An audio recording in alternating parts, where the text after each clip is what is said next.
Saat ini kita akan mendengarkan firman Tuhan dan judul khotbah saya adalah hati yang berkenan dan menyenangkan Tuhan. Sekali lagi, hati yang berkenan dan menyenangkan Tuhan. Saudara yang kekasih di dalam Tuhan Yesus Kristus, pada hari ini saya percaya Anda datang ke ibadah raya itu karena pimpinan Tuhan, pimpinan Roh Kudus. Anda bisa berada di tengah-tengah kita semua yang hadir pada pagi hari ini di Jakarta. Saya sangat mengucap syukur saudara yang kekasih, karena bagi saya tidak ada kebetulan bagi orang percaya. Semua diatur oleh Tuhan. Tiap langkah kita diatur oleh Tuhan. Amin. Untuk itu saudara yang kekasih, saat ini mari kita mau buka hati kita di hadapan Tuhan. Karena Tuhan menginginkan hati yang berkenan kepada Tuhan. Dia mau saudara-saudara yang kekasih supaya hati kita itu bukanlah hati yang biasa, tapi hati yang berkenan kepada Dia dan hati yang menyenangkan hati Tuhan tentunya. Saudara yang kekasih, jika Tuhan melihat hati kita pada hari ini, apakah yang akan Tuhan lihat, saudara? Atau mungkin pertanyaan yang lebih tepat buat kita, apakah hati kita akan membuat Tuhan tertarik? Atau Tuhan melihat dan Tuhan mau stay dan tetap melihat hati kita? Atau apakah Dia hanya ingin melihat hati kita sekilas atau hanya sejenak? Ataukah juga apakah pada waktu Tuhan melihat hati kita, apakah Tuhan bersuka cita atau Tuhan bersedih melihat hati kita? Saudara yang kekasih, kita akan membuka beberapa ayat firman Tuhan pada saat ini dan kita akan belajar sama-sama. Ayat yang pertama, kita akan lihat di Amsal 4 ayat 23. Mari kita buka bersama-sama.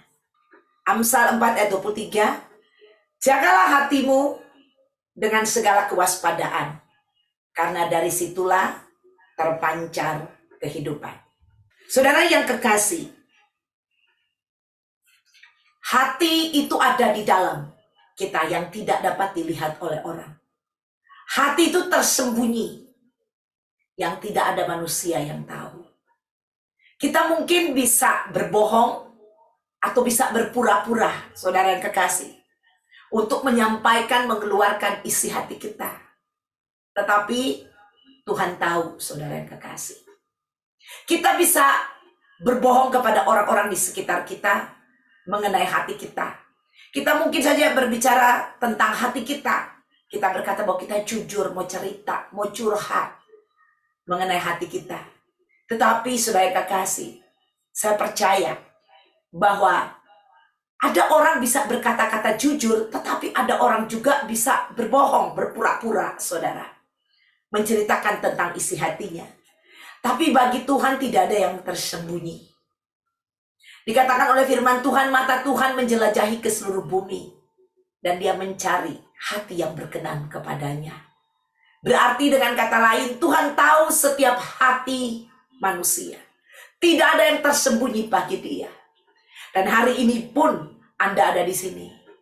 Tuhan sedang menyelidiki hati kita.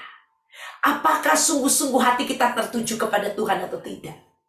Apakah hati kita tertuju kepada berapa banyak orang-orang yang hadir, atau berapa banyak gempitanya musik yang begitu indah atau begitu hebat, begitu luar biasa, atau para pemuji yang luar biasa, atau suasana yang luar biasa, atau mata kita tertuju kepada Tuhan? Mata hati kita tertuju kepada Tuhan. Tuhan tahu, saudara. Tuhan menyelidiki sampai kedalaman hati kita. Dan Dia tahu keberadaan hati kita. Apakah kita sungguh-sungguh datang kepada Dia dengan hati yang terbuka, dengan hati yang sungguh-sungguh tertuju kepada Dia. Ada pepatah yang mengatakan, dalamnya laut dapat diukur, tetapi dalamnya hati manusia tidak ada yang tahu, tetapi Tuhan tahu. Haleluya. Saudara yang kekasih, Firman Tuhan berkata, jagalah hatimu dengan segala kewaspadaan, karena dari situlah terpancar kehidupan. Artinya, yang ada di dalam hati kita itu terpancar keluar. Harusnya demikian, tidak pura-pura. Anak-anak Tuhan, harusnya hatinya itu terpancar. Apa yang ada di hati itu akan keluar dengan otomatis. Dalam bentuk ekspresi, perkataan, tindakan kita sebagai anak-anak Tuhan. Harusnya itu terpancar dari hati kita. Hati tentunya hati yang benar. Hati yang telah dijaga. Hati yang berkenan kepada Tuhan. Karena saudara yang kekasih, pada waktu manusia jatuh di dalam dosa, hatinya hancur. Hati manusia tidak benar di hadapan Tuhan. Hati manusia telah tercemari, telah menjadi kotor. Sehingga perbuatan, tindakan, ekspresi dari manusia juga demikian. Tetapi saudara yang kekasih, kita akan belajar bagaimana Tuhan telah menganugerahkan kepada kita hati yang benar-benar Tuhan ada di dalam hati kita. Amin. Pada waktu kita mengundang Tuhan Yesus masuk di dalam hidup kita, Dia masuk dan berdiam di hati kita. Dan Tuhan mau, saudara, firman Tuhan ini yang berkata, jagalah hatimu dengan segala kewaspadaan. Kita mengizinkan Tuhan untuk menjaga hati kita. Ini yang Tuhan inginkan. Karena Dia ada di dalam hati kita. Dia mau, Dia yang menjaga hati kita. Karena kalau manusia menjaga hatinya, saudara yang kekasih, manusia hanya menjaga hatinya dengan kemampuannya sendiri. Dan hatinya bisa tercemar kalau kita tidak bisa menjaga dengan baik. Dan kebaikan manusia sia-sia. Firman Allah berkata, tidak ada manusia yang baik. Yang baik itu hanya Allah. Dan Allah yang baik itu tinggal di hati kita. Dan Dia juga mau menjaga hati kita.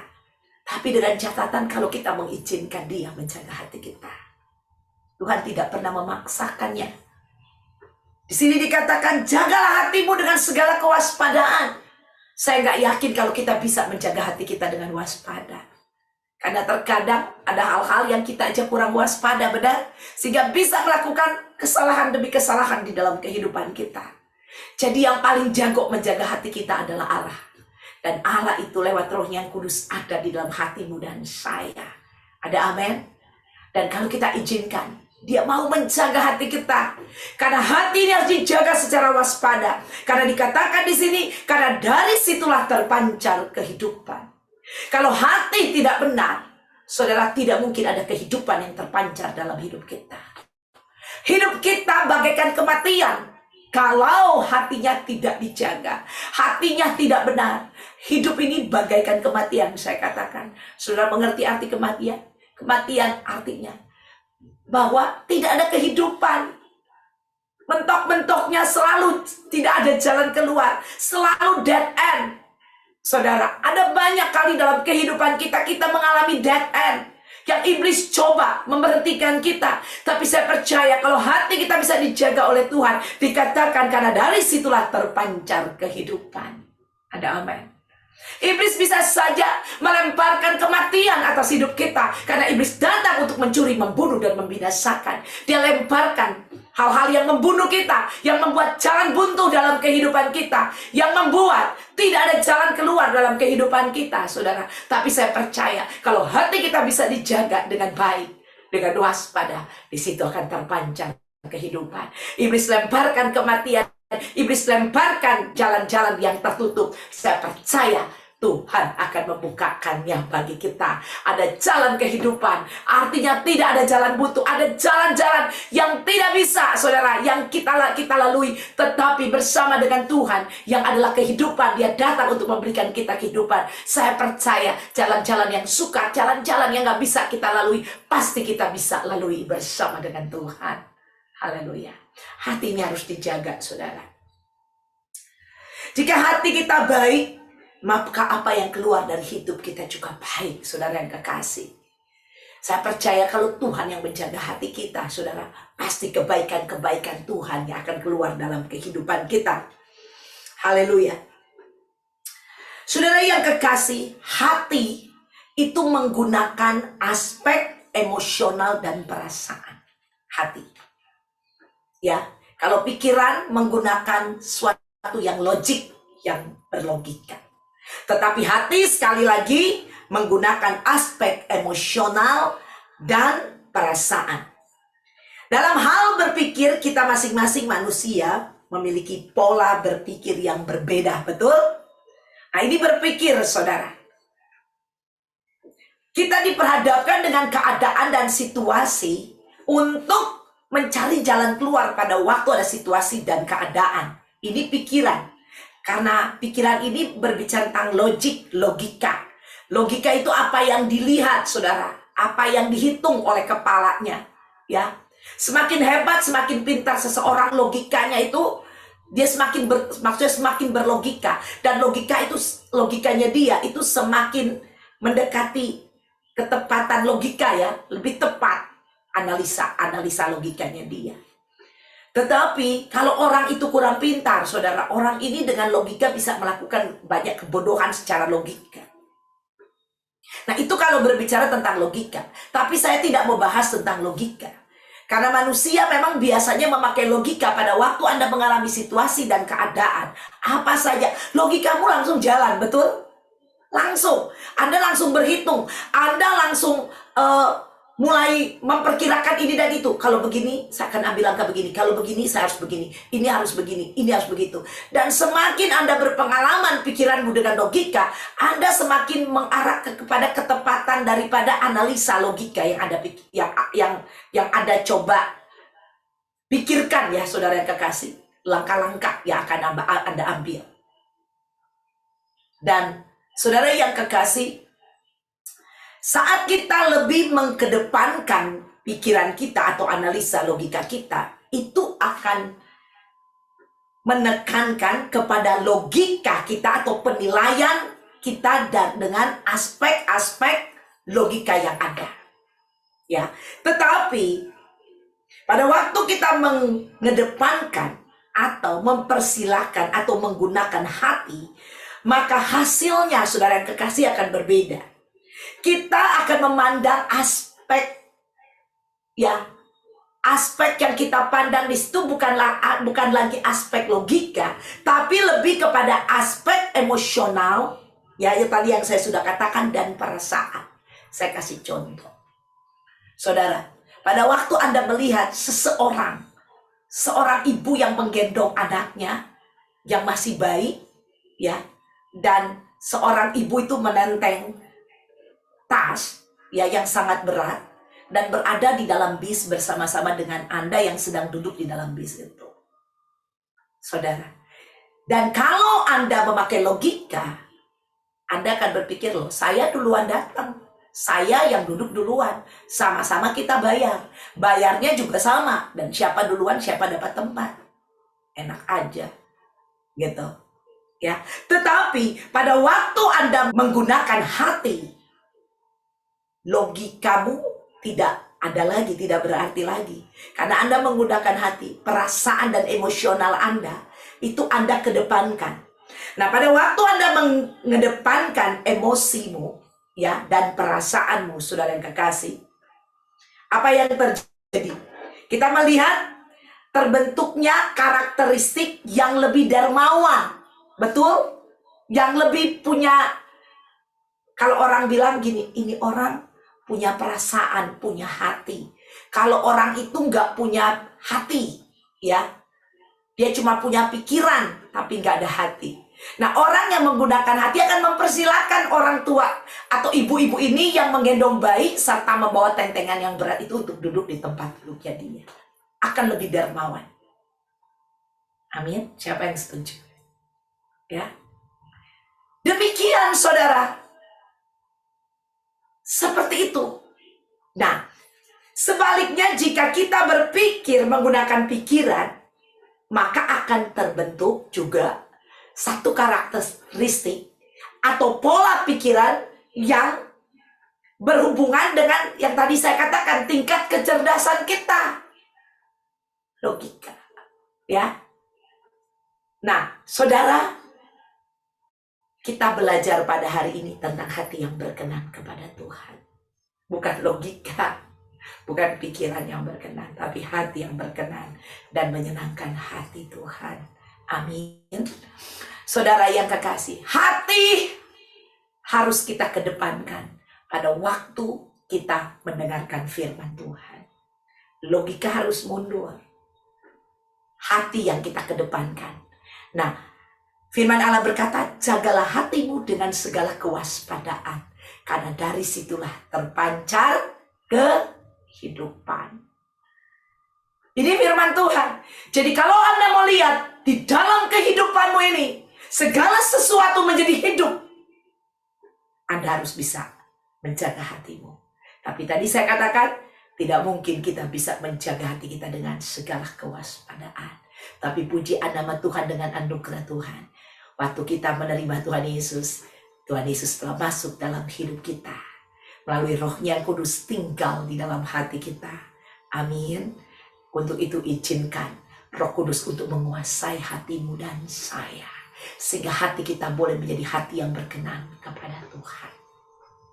Itu yang pertama. Yang kedua, kita akan lihat. Coba buka ayatnya di Samuel 16 ayat 7b. Firman Tuhan berkata, bukan yang dilihat manusia yang dilihat Allah. Manusia melihat apa yang di depan mata. Tetapi Tuhan melihat hati. Saudara, tadi saya katakan, tidak mempunyai hati. Banyak kali kita dengar perkataan ini atau statement ini dari seseorang. Benar? Kamu nih gak punya hati. Kok kasihan orangnya, harusnya ditolong, kok gak mau tolong. Benar? Ya, dia gak bilang kamu nih gak punya logika, tapi bilangnya kamu nih gak punya hati. Biasanya dikatakan kepada seseorang yang cenderung tidak memiliki rasa kemanusiaan kepada sesamanya. Tadi ya, rasa dan emosional. Ya, itu gak ada.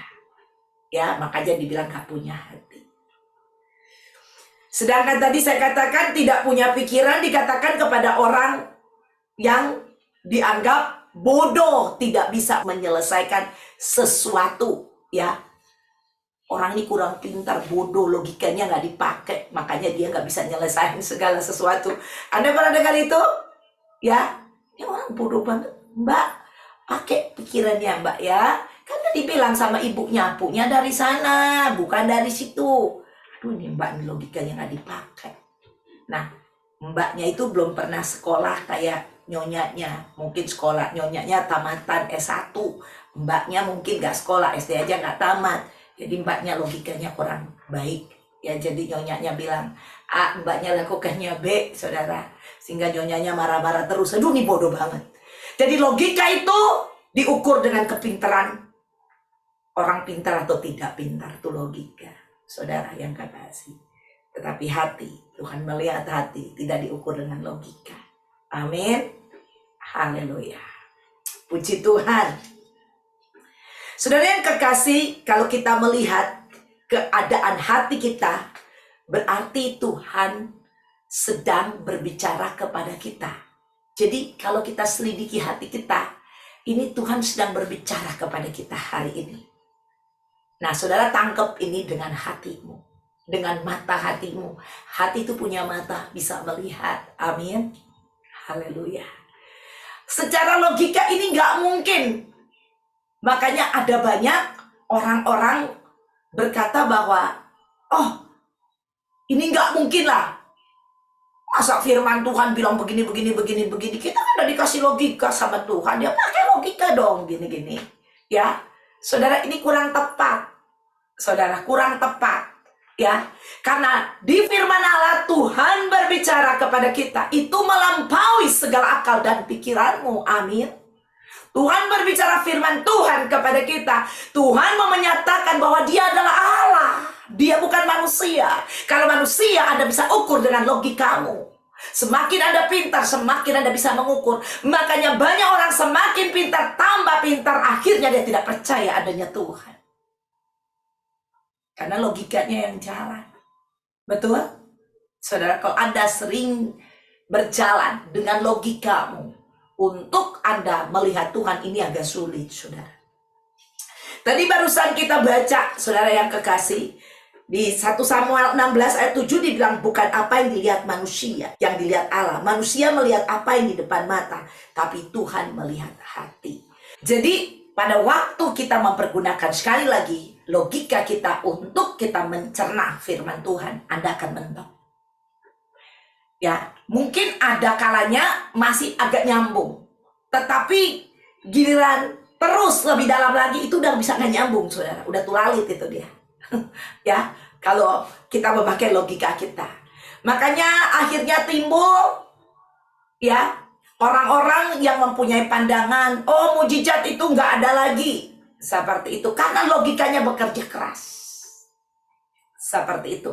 Atau orang berkata bahwa kan Tuhan udah kasih dokter. Seperti itu dia. Bukan kita tidak percaya dokter. Bukan kita tidak percaya oh dokter itu dikasih keahlian dalam keilmuan seperti itu untuk bisa menyembuhkan orang. Bukan saya tidak percaya itu, saudara yang kekasih.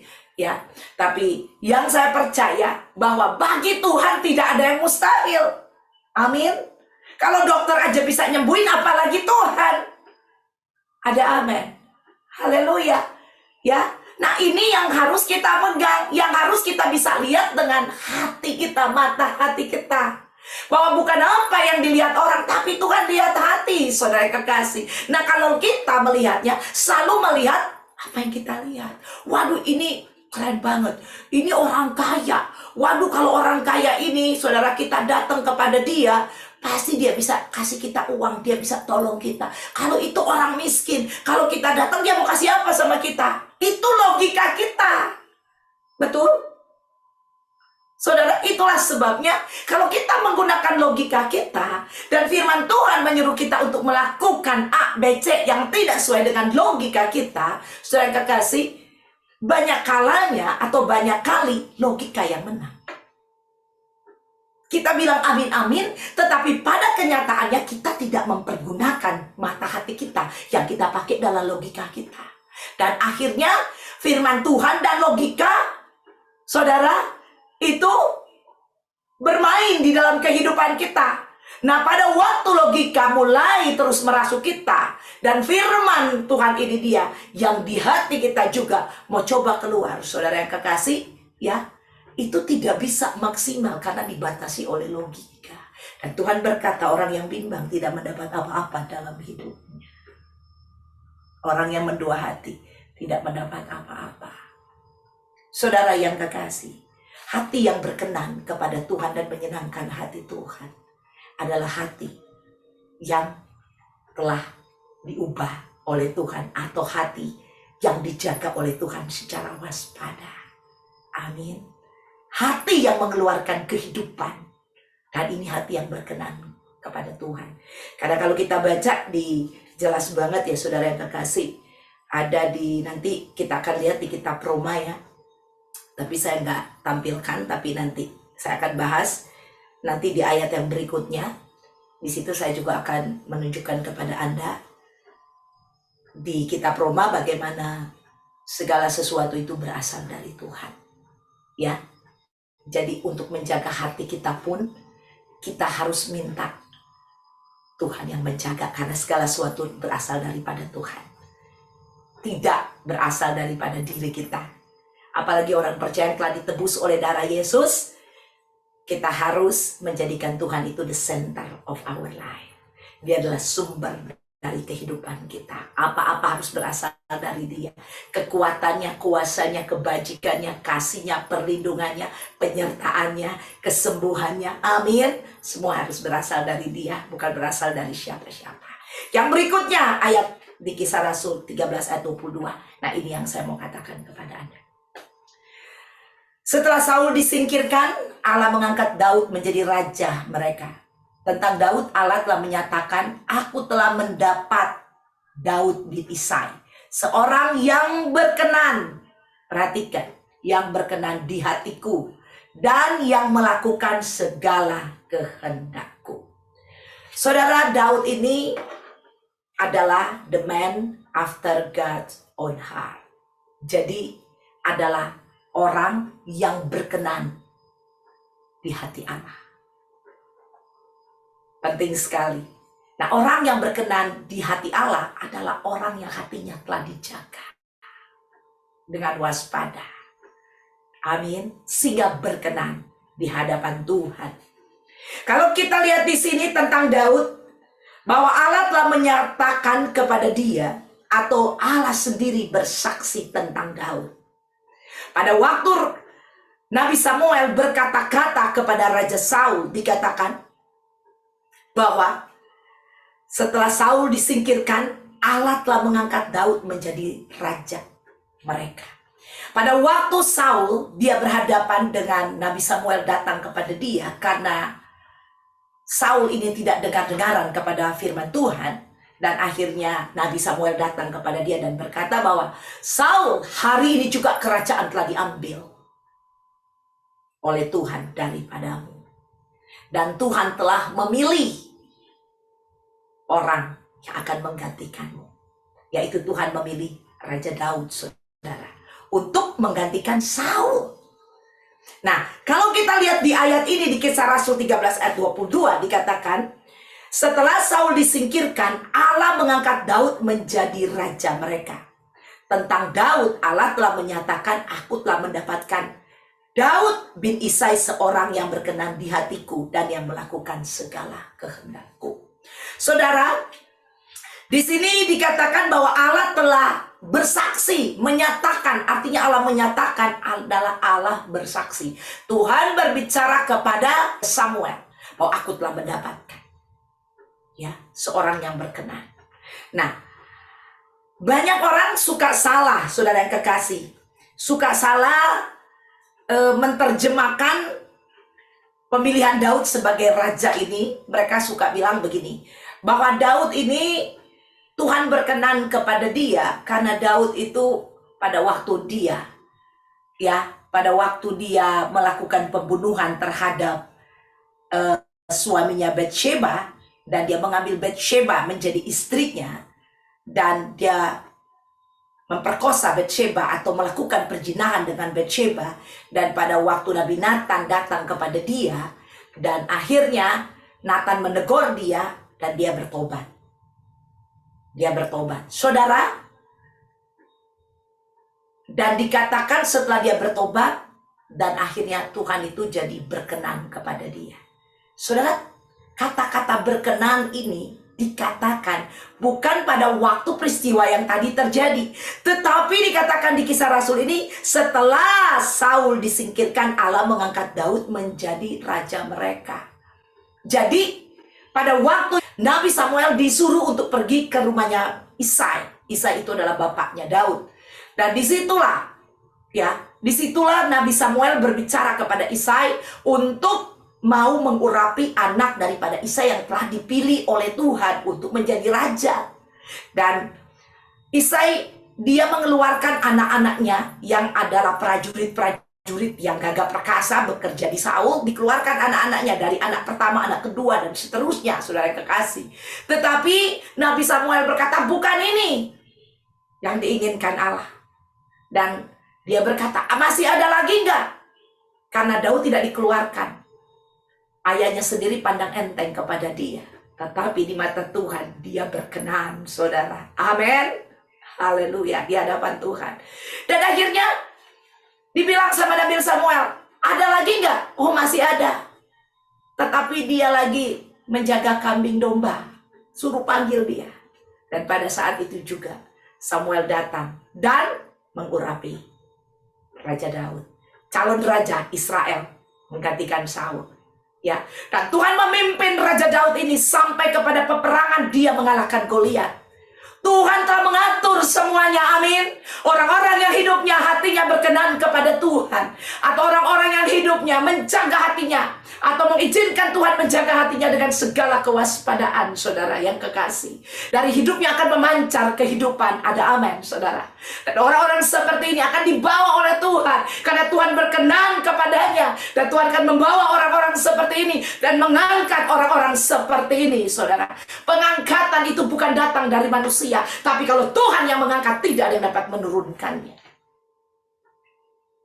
Ada amin. Saudara, mari kita mempunyai hati yang berkenan kepada Tuhan dan menyenangkan hati Tuhan. Di ayat 22 ini dikatakan tentang Daud, Allah telah menyatakan, aku telah mendapatkan Daud bin Isai seorang yang berkenan di hatiku. Ada kata Tuhan berkata kepada kita, hari ini saya mendapatkan jemaat ICC yang hadir pada hari Minggu ini. Hatinya berkenan kepadaku. Ada amin. Saudara yang kekasih, Tuhan yang akan mengangkat kita, bukan manusia.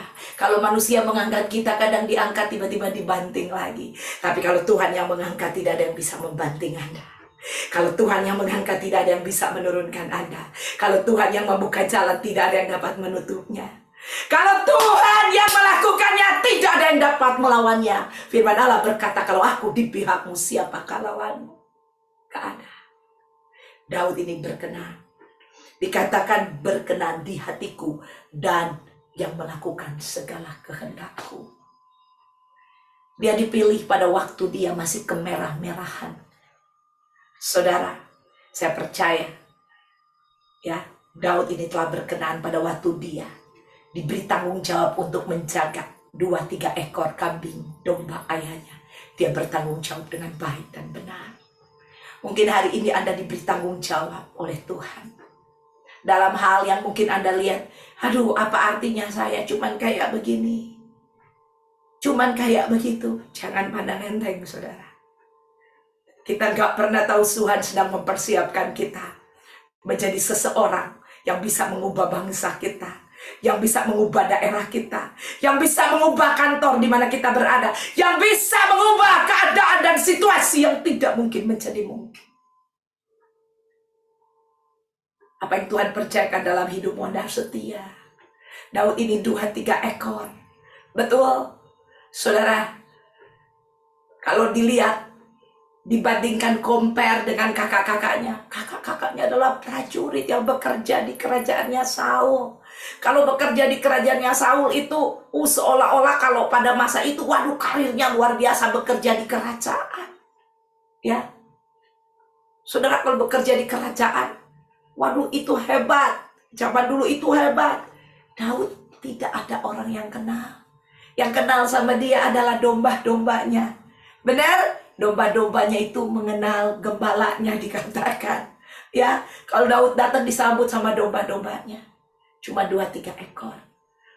Mungkin hari ini engkau melihat seperti tidak ada artinya. Tetapi bukan itu yang Tuhan lihat. Tuhan melihat apakah engkau setia dalam perkara yang kecil. Dan dia akan memberikan kepadamu perkara-perkara yang besar. Amin. Setia, saudara. Setia. Jangan pernah mundur. Dengan apa yang Tuhan percayakan kepadamu. Do not quit. Jangan mundur. Bukan manusia yang mau berkata engkau berkenan di hadapanku. Tapi kita mau dengar dari mulut Tuhan sendiri. Bahwa Ibu Cina, engkau berkenan di hadapanku.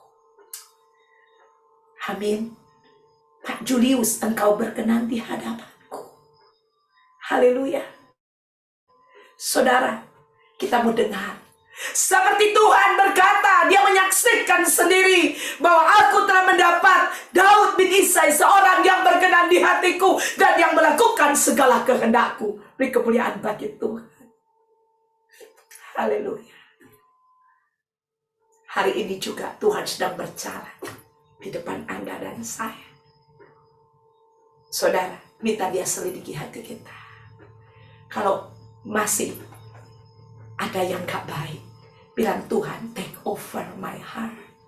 Ambil alih hatiku, Tuhan. Dan aku minta Tuhan jaga hatiku dengan segala kewaspadaan. Sehingga aku bisa memancarkan kehidupan dalam hidupku. Amin. Saudara yang kekasih, Allah menyebut Daud sebagai orang yang berkenan di hatinya.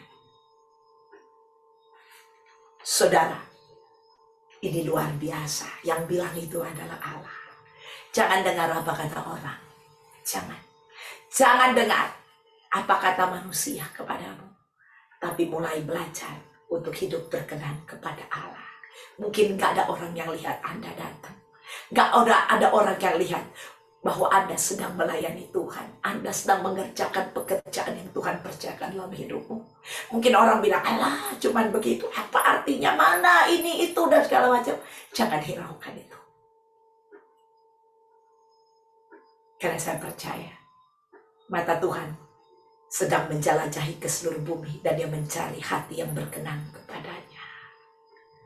Dan saya percaya, saya berdoa supaya mata Tuhan ada dan melihat Anda yang sedang beribadah hari ini. Dan mengubah hidupmu, hatimu. Amin. Dan dia mau menjaga hatimu. Dan dia mau menjadikan Anda ini menjadi orang yang berkenan di hadapan dia. Haleluya. Saudara yang kekasih, kalau kita belajar tentang Raja Daud yang diurapi. Dia diurapi pada waktu dia sangat muda. Di usia sangat muda. Saudara, ya. Yang tidak ada orang-orang yang memperdulikan dia termasuk ayahnya. Tapi Tuhan memperdulikan dia. Mungkin orang-orang di sekitarmu menganggap enteng terhadapmu. Tidak menganggap engkau. Dibilang apa engkau ecek-ecek, tidak ada artinya. Ya, kaleng-kaleng katanya bahasanya. Gak apa-apa orang bilang kayak gitu. Yang penting di mata Tuhan kita berkenan. Kalau berkenan Tuhan yang akan mengangkat. Sekali lagi. Kalau dia sudah buka, tidak ada yang dapat tutup. Ingat baik-baik itu, saudara. Pegang ini. Sebagai kata-kata profetik yang Tuhan sedang sampaikan kepada Anda hari ini. Kalau Tuhan yang membuka, tidak ada yang dapat menutup. Pegang ini. Sebagai janji Tuhan buat hidupmu. Hari ini Tuhan sedang berbicara kepada Anda. Siapapun Anda yang ada hari ini, Tuhan sedang berbicara secara pribadi kepadamu. Jangan lihat apa kata orang. Tapi percaya bahwa di mata Tuhan itu lebih penting dari segala mata-mata yang lain yang ada di dunia ini. Jangan cari perkenanan manusia, cari perkenanan Allah. Haleluya. Hati yang tersembunyi ini, saudara, biarlah hati ini dapat kita terus jaga. Minta Tuhan maksud saya untuk menjaganya. Sehingga berkenan kepada Tuhan. Saya kasih contoh sebelum saya pindah ke ayat yang terakhir. Saudara, contoh ya, ada firman Tuhan bilang, beri maka kamu akan diberi. Ini ada firman Tuhan. Beri maka kamu akan diberi. Dalam bentuk apapun, memberi waktu kita. Dalam melayani Tuhan itu juga memberi. Tapi banyak orang pada waktu firman Tuhan ini datang kepada dia. Orang ini memberi waktunya atau memberi uangnya atau memberi apa yang ada kepada dia dengan tujuan supaya dia diberi. Saudara yang kekasih, tujuannya adalah supaya dia diberi. Yang Tuhan cari adalah hati kita. Pemberian kita itu, saudara, itu bagi Tuhan, Tuhan senang kita memberi. Tetapi dia mau kita memberi bukan karena punya tujuan supaya kita diberi. Tapi dia mau kita memberi dengan hati yang bersukacita, kata firman Tuhan. Amin. Ya, jadi hati ini harus benar dulu. Sehingga waktu kita memberi persembahan, memberi waktu-waktu kita, saudara, itu diberi dengan hati yang telah dijaga. Hati yang, jagalah hatimu dengan kewaspadaan itu. Hati yang ada kehidupan di dalamnya. Hati yang bersumber dari Allah. Amin. Nah, jadi sukacita yang keluar, saudara. Bukan tujuan supaya saya diberi. Kalau Anda tujuannya beri supaya Anda diberi, itu dengan tidak punya hati, saudara yang kekasih, ini udah kayak kita main judi aja kan? Ngerti? Ada orang bilang, ya udah kamu kasih aja uangmu 1 juta, nanti Tuhan kasih kamu 100 juta loh. Benar? Saudara, ini kalau diberi dengan tidak mempunyai hati jadinya seperti ini. Tapi pada waktu Anda memberi hidupmu kepada Tuhan dengan sukacita, saudara, dengan hati yang telah dijaga oleh Tuhan, saudara yang kekasih, hati yang bersumber dari Tuhan, itu beda. Nah, yang Tuhan cari adalah hati yang demikian berkenan kepada Dia. Amin. Buat apa Anda kasih? Saudara, ini saya mau kasih kesaksian. Ada teman saya, saudara, dia menjual rumahnya, punya rumah cuma 1. Dia jual rumahnya dan dia kasih persembahkan kepada Tuhan. Saya nggak tahu kedalaman hatinya dia seperti apa, I don't know. Tapi terus saya dengar diceritain, waduh, dia cerita bahwa dia telah memberi rumahnya kepada Tuhan. Saudara, sampai hari ini dia nggak pernah dapat rumah lagi. Saudara, kalau hati kita nggak beres, apapun yang kita lakukan, semuanya sia-sia. Jangan Anda berharap, oh saya kasih persembahan supaya nanti saya dapat pekerjaan, dibuka jalan oleh Tuhan. Hatimu yang harus berkenan terlebih dahulu kepada Tuhan. Raja Daud sebelum dia menjadi raja, dia hanya mengembalakan 2-3 ekor domba. Dia bukan seorang perwira di dalam kerajaan. Amin. Tetapi hatinya telah berkenan di hadapan Tuhan. Saudara, bukan tentang saya dipercayakan 2-3 ekor, atau saya menjadi perwira, atau saya menjadi apa, bukan tentang itu. Tapi hatimu harus benar, dipercayakan apa aja oleh Tuhan, hatimu harus benar. Kalau engkau punya hati yang berkenan kepada Tuhan, segala sesuatu itu akan beres, saudara. Amin. Tapi kalau hati sudah tidak berkenan kepada Tuhan, Anda mau ngasih apa aja, ya sia-sia. Sia-sia, saudara. Mendingan jangan dikasih. Benar? Makanya saya bilang, kalau kasih persembahan tidak dengan sukacita, mendingan gak usah dikasih. Sia-sia. Jangan Anda pikir gue kasih ini supaya gue jadi orang kaya. Ya sia-sia, saudara. Amin. Tapi pada waktu kita memberi hidup kita, apapun yang kita kasih, beri dengan sukacita, dengan hati yang telah dikuasai oleh Tuhan. Dan itu akan menjadikan suatu yang luar biasa. Roma 11 ayat 36, saudara, ditulis begini. Sebab segala sesuatu adalah dari Dia, dan oleh Dia, dan kepada Dia.